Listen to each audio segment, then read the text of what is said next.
अचानक लिफ्ट कोसळली म्हणे. सगळे एकदम शॉक झाले. मलाच 500च्या वर कॉल आले.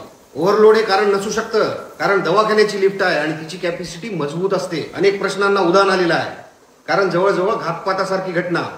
एक आंदोलनकारी नेता जो सत्ताधाऱ्यांना सातत्यानं जाहीर आव्हान देतो, त्याच्यावर लक्ष ठेवलं जाते, त्याच्या प्रत्येक हालचालीवर राजकीय सूक्ष्म नजर असते आणि अचानक लिफ्ट कोसळते.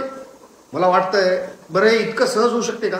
पुरेशी सुरक्षा नव्हती. इतक्या महत्वाच्या नेत्यासाठी सरकारकडून कोणतीही सुरक्षा नाही, ना एसपीजी ना मेडिकल व्यवस्थापन. लोक प्रश्न विचारताय, जर जरांगे पाटलांना काही झालं असतं तर जबाबदार कोण? एका लोकनेत्याचा अपघात झाला, अपघातानंतर मुख्यमंत्री, उपमुख्यमंत्री किंवा कोणत्याही मंत्र्याकडून तात्काळ अधिकृत प्रतिक्रिया नाही.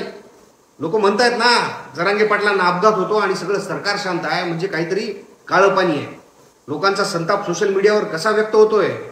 जरांगे यांना काही झालं असतं तर महाराष्ट्र पेटला असता. हा अपघात नाही, याचं नियोजन होतं. सरकार आरक्षण देत नाही पण जरांगे यांना गप्प बसवायचं कारण शोधत आहे. हे सरकारला समजत नाही का? मनोज दादा म्हणजे केवळ एक नाव नाही आहे, ते म्हणजे एक चळवळ आहे, एक आश्वासक दिशा आहे आणि लाखो कुटुंबांचं स्वप्न आहे. त्यांना काही जर झालं ना तर आंदोलन उधळून नाही लागत, ते पेटतं.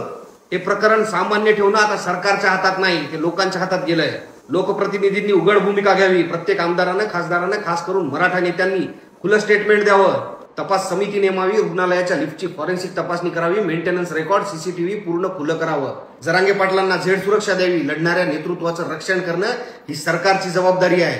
दादांच्या प्रतिक्रियेकडे सगळ्यांचं लक्ष लागून आहे.